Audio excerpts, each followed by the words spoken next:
एक बार महान वैज्ञानिक अल्बर्ट आइंस्टाइन ने कहा था, तर्क यानी लॉजिक आपको ए से बी तक ले जाएगा, लेकिन इमेजिनेशन आपको ब्रह्मांड के किसी भी छोर तक कभी भी ले जा सकती है।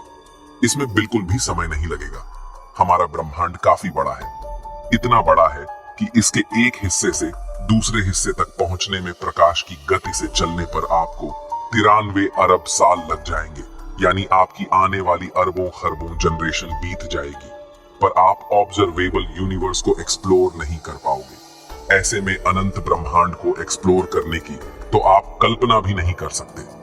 पर दोस्तों, आज हम अपनी कल्पना से ही अनंत ब्रह्मांड को एक्सप्लोर करने वाले हैं और इस सैर में आपको बहुत कुछ जानने को मिलेगा।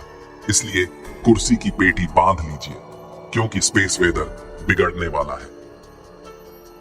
दोस्तों, अनंत ब्रह्मांड की सैर करने के लिए हम अपनी कल्पना की उड़ान भरने वाले हैं, लेकिन साथ ही हम अपनी कल्पना को लॉजिक की डोर से बांधे रखेंगे, ताकि हम यूनिवर्स की सही जानकारी हासिल कर सकें।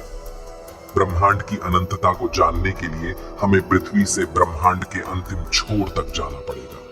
इसलिए हमारे सफर की शुरुआत हमारी प्यारी पृथ्वी से होती है। हमारी पृथ्वी, जिस पर हम सब रहते हैं, वह करीब 13,000 किलोमीटर की चौड़ाई में फैली है और पिछले 4 अरब साल से जीवन को अपने साथ लिए यह पृथ्वी सूर्य के चारों ओर घूम रही है। हमारा सूर्य हमें लेकर गैलेक्सी के सेंटर के चारों ओर घूम रहा है। पिछले 4 अरब सालों में सूरज ने अभी तक सिर्फ 20 बार ही गैलेक्सी के केंद्र के चारों ओर चक्कर पूरे किए हैं। ऐसे में आप समझ सकते हो कि गैलेक्सी कितनी बड़ी है। अगर हम पृथ्वी से सूरज की तरफ चले तो हमें 15 करोड़ किलोमीटर की दूरी तक चलना पड़ेगा। एक इंसान के पैदल चलने की स्पीड लगभग 5 किलोमीटर प्रति घंटे की है। अगर एक नॉर्मल आदमी सूरज तक पैदल यात्रा कर पाए तो उसे 3,425 साल लगेंगे सूरज तक पहुंचने में। लेकिन अगर हम प्रकाश की गति से चलें तो हमें सूर्य तक पहुंचने में मात्र 8 मिनट का समय लगेगा। सूर्य खुद हमें लेकर 200 किलोमीटर प्रति सेकंड की रफ्तार से चल रहा है, लेकिन हमारा सूरज जिस गैलेक्सी में घूम रहा है, यानी मिल्की वे, वह खुद अपने अंदर ऐसे 100 से 400 खरब तारों का घर है। और यह इतनी बड़ी है कि इंसानों द्वारा बनाए गए सबसे तेज ऑब्जेक्ट यानी पार्कर सोलर प्रोब, जो कि लगभग 7 लाख किलोमीटर प्रति घंटे की रफ्तार से चलता है, उसे इस गैलेक्सी को इसे पार करने में 20 लाख साल का समय लगेगा और सबसे तेज यानी प्रकाश की गति से 1 लाख साल का समय लग जाएगा। लेकिन प्रकाश से तेज गति संभव ही नहीं है, इसलिए हम अपनी कल्पना की उड़ान से आसानी से मिल्की वे के बाहर आ चुके हैं। दोस्तों, हम आपको बता दें कि मिल्की वे गैलेक्सी अंतरिक्ष में लगभग 600 किलोमीटर प्रति सेकंड की रफ्तार से चल रही है, यानी इतनी बड़ी गैलेक्सी ब्रह्मांड में कछुए की चाल से चल रही है। हमारे यूनिवर्स में करीब 200 अरब गैलेक्सीज मौजूद हैं और इन सभी गैलेक्सीज में अरबों खरबों तारे मौजूद हैं। इन असंख्य आकाश गंगाओं में हमारी धरती जैसे अरबों ग्रह मौजूद होंगे। हम एक संभावना जता सकते हैं कि इतने अरबों गैलेक्सीज में एक ऐसा ग्रह भी हो सकता है जो बिल्कुल हमारी पृथ्वी जैसा हो और जहां हमारी तरह जीवन भी हो। अगर हम और आगे चलें तो हम अपनी कल्पना से ब्रह्मांड के बाहर पहुंच जाते हैं और हम देखते हैं कि हमारा यूनिवर्स 93 अरब प्रकाश वर्ष में फैला हुआ है, जिसमें खरबों गैलेक्सीज मौजूद हैं। और आप जानकर हैरान हो जाएंगे कि यह यूनिवर्स खुद भी लगातार फैल रहा है। हम इंसान इसे ऑब्जर्वेबल यूनिवर्स कहते हैं, यानी कि हमारी धरती से हम जितनी दूर तक ऑब्जर्व कर सकते हैं वह ऑब्जर्वेबल यूनिवर्स है। लेकिन यहाँ आकर कहानी खत्म नहीं होती, बल्कि शुरू होती है। सवाल यह है कि जहां पर हम खड़े हैं, क्या वह यूनिवर्स इतना ही बड़ा है? क्या इससे आगे कुछ नहीं है? वैज्ञानिकों के अनुसार हमारा यूनिवर्स ऑब्जर्वेबल यूनिवर्स से 250 गुना ज्यादा बड़ा हो सकता है। दोस्तों, अभी तक हम ब्रह्मांड को इससे आगे नहीं जान पाए हैं, लेकिन सवाल ये है कि यूनिवर्स के बाहर क्या है? क्या यह यूनिवर्स खुद अनंत है, यानी इससे बाहर कुछ नहीं बल्कि यह यूनिवर्स खुद अनंत है, या फिर इसके आगे और भी ऐसे कई यूनिवर्स हैं, यानी मल्टीवर्स? वैज्ञानिकों के अनुसार यह संभव है कि हमारे जैसे और भी कई यूनिवर्स हो सकते हैं, यानी हम सब मल्टीवर्स में रहते हैं। अगर हम सब मल्टीवर्स का हिस्सा है तो हम एक ऐसी रियलिटी में रहते हैं जहां अनंत संभावनाएं हैं, यानी एक अनंत ब्रह्मांड, जहां बुलबुलों के जैसे दिखने वाले अनेकों ब्रह्मांड मौजूद हैं और अनंत में तैर रहे हैं। लेकिन जब हम इस अनंत की बात करते हैं तब हमारे सामने एक ऐसी सच्चाई आती है जो आपके होश उड़ा देगी। एक अनंत ब्रह्मांड के होने का मतलब है संभावनाओं का ही खत्म हो जाना, क्योंकि संभावना सीमित क्षेत्र में होती है, अनंत में नहीं। जब अनंत की बात आती है तो आप सिर्फ ये सोचकर रह जाते हो कि अनंत वही है जिसका अंत नहीं। लेकिन आज आप अनंत को फील करने वाले हैं कि इसका असली मतलब क्या है। यह आपको डरा भी सकता है और आपकी आंखें खोल भी सकता है। दोस्तों, ब्रह्मांड के अनंत होने का मतलब यह है कि अनंत ब्रह्मांड में हर प्रकार की चीज मौजूद है। अनंत ब्रह्मांड में हमारी पृथ्वी जैसी दिखने वाली एक नहीं बल्कि अनंत पृथ्वियां मौजूद होंगी।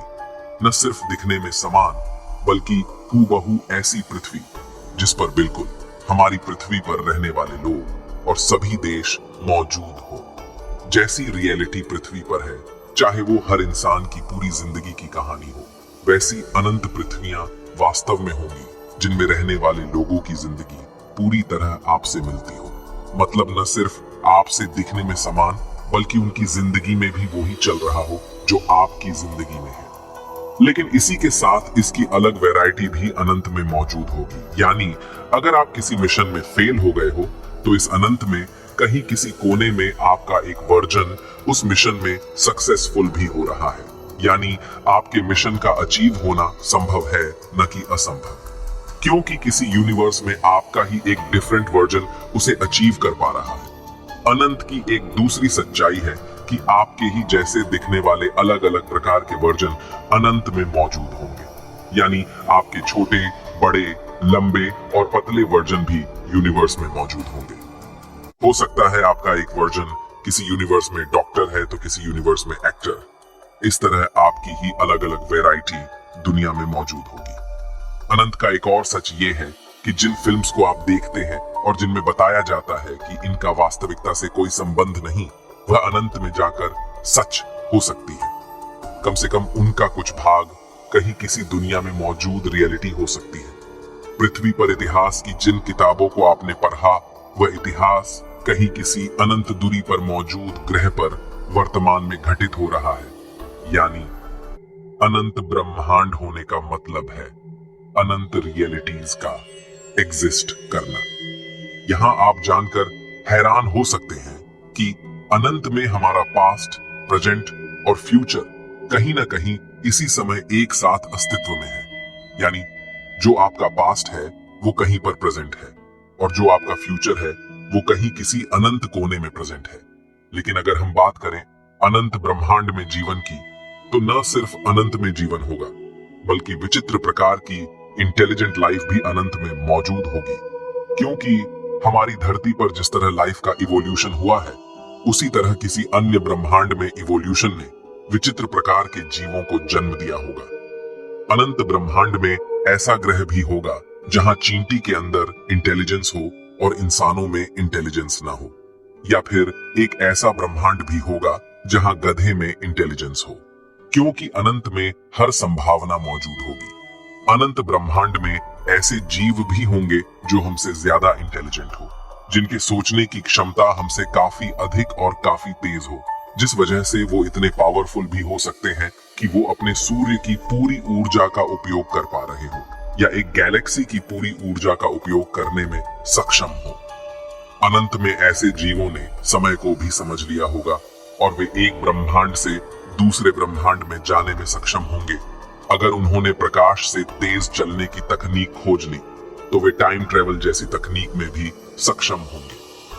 अनंत ब्रह्मांड अनंत संभावनाओं को सत्य साबित करता है। इनमें कुछ विचित्र संभावनाएं जिन्हें आप सोच सकते हैं वो हकीकत में घटित होगी। एक अनंत ब्रह्मांड में अगर मल्टीवर्स की बात करें तो कुछ ब्रह्मांड ऐसे भी होंगे जिनके नियम हमसे बिल्कुल अलग हो, जहां इस ब्रह्मांड के नियम लागू नहीं होते, जहां मैटर की जगह उस ब्रह्मांड में एंटी मैटर भी मौजूद हो।